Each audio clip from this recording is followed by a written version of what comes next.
নিউজটা দিতে আমার একদিন লেট হয়েছে, তবে বিষয়টা শেয়ারের মতন, আপনাদেরকে জানানোর মতন। হান্নান মাসুদ ওরফে কান্না মাসুদ ছিল, বাট আমার মনে হয় যে তার নামের শেষে আরেকটা টাইটেল দেওয়া দরকার, ঘাড়তেরা মাসুদ। তবে রাজনীতিতে এরকম ঘাড়তেরা ক্যারেক্টার কিছু কিছু জায়গায় দরকার হয়। তবে কেউ কেউ বলেন যে বেশি তেরামি করলে আবার কপালে শনিও আসে। কথা বলছি আমরা হাতিয়ার ব্লুটুথ বয়, জাতীয় নাগরিক পার্টির ব্লুটুথ নেতা হান্নান মাসুদ। গেল দুদিন আগে নোয়াখালীর হাতিয়ায় মাজারবাড়ি এলাকায়, রাজার জাহাজমারা এলাকায় একটা বাজারে তার প্রোগ্রাম ছিল। সেখানে বিএনপি নেতাকর্মীদের সাথে ধাওয়া পাল্টা দেওয়া হয়েছে।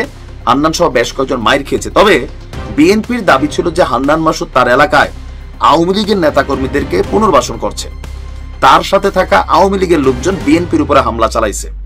বিএনপি পাল্টা হামলা চালানোতে এখানে অনেক মানুষ আহত হয়েছে।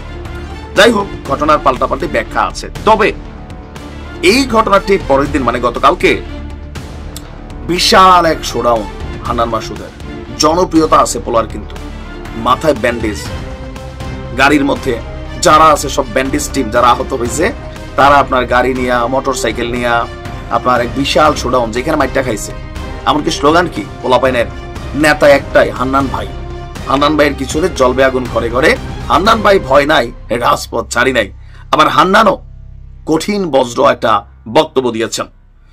ঘটনার পরদিন মোটরসাইকেল শোভাযাত্রা নিয়ে হামলা স্থলে আবারও গিয়েছে আপনার হান্নান মাসুদ।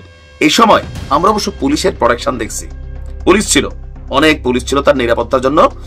আর এ সময় তিনি আহত এবং স্থানীয়দের সাথে কথা বলেন, মাথায় ব্যান্ডেজ নিয়ে জাহাজ মারা বাজার ঘুরে সংক্ষিপ্ত বক্তব্য দেন। তিনি বলছেন, পালিয়ে যাওয়ার লোক আমরা নই, মৃত্যুর জন্য প্রস্তুত আছি। জন্ম যেখানে, মৃত্যু সেখানে হবে ইনশাআল্লাহ। এই মাটির প্রতি আমার দায় আছে, দরদও আছে। এই মাটির মানুষের প্রতি আমার ভালোবাসা আছে। আমরা সন্ত্রাসকে কোনো জায়গা দেব না। তবে একটা ভিন্ন বক্তব্য দিছে, প্রয়োজনে আমরা বারবার আঘাত পাবো, তবুও হাতের লাঠি নেব না, অহিংস আন্দোলন করবে। আগামী রাজনীতিতে হাতিয়ার মানুষ লাঠিয়াল দেন না, শান্তি প্রিয়দের জায়গা দেবে। আমরা সমাজ পরিবর্তনের কথা বলি, সুষ্ঠু রাজনীতির কথা বলি। গতকাল এই জায়গায় বিরোধী দলের নেতারা বক্তব্য দিচ্ছে, আপনাদের সহ্য হচ্ছে না, বিএনপিকে বলছেন তাহলে ভোটের দিন ভোট কেন্দ্র দখল করবেন যাতে ভোট দিতে না পারে। আপনাদের মধ্যে আওয়ামী লীগের মধ্যে পার্থক্য কোথায়? আপনারা বলেন আমরা আওয়ামী লীগকে পুনর্বাসন করছি, কিন্তু আপনাদের অঙ্গে অঙ্গে আওয়ামী লীগের চরিত্র দেখা যাচ্ছে। আপনাদের প্রত্যেকটি বৈশিষ্ট্য আওয়ামী লীগের বৈশিষ্ট্য। হাতিয়ার রাজনীতিতে কোনো সংঘাত চাই না। আমরা অন্যায়ের বিরুদ্ধে, চাঁদাবাজদের বিরুদ্ধে প্রতিবাদ করব। এর জন্য যদি আঘাত কিংবা মৃত্যু হয়, আমরা মারামারিতে বিশ্বাস নই, শান্তিতে বিশ্বাসী। এই দৃশ্য দেখে অনেকে বলছেন মাসুদের সেই লেভেলের সাহস আছে।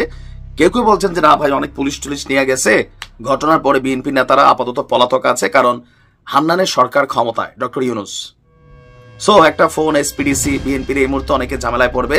বাট পরিস্থিতি বদলাই গেলে হান্নানের ঘাড় কতটুকু তেরা, এটা নাকি স্থানীয় বিএনপির পোলাপাইন দেখে নিবে। মানে কমেন্টে এরকম বক্তব্য অনেকে দিয়েছেন। তবে পোলা সাহস আছে, এটা সত্যি নাকি না পুলিশ পাইয়া সাহস বাড়ছে, কোনটা দেখা যাক। হান্নান মাসুদ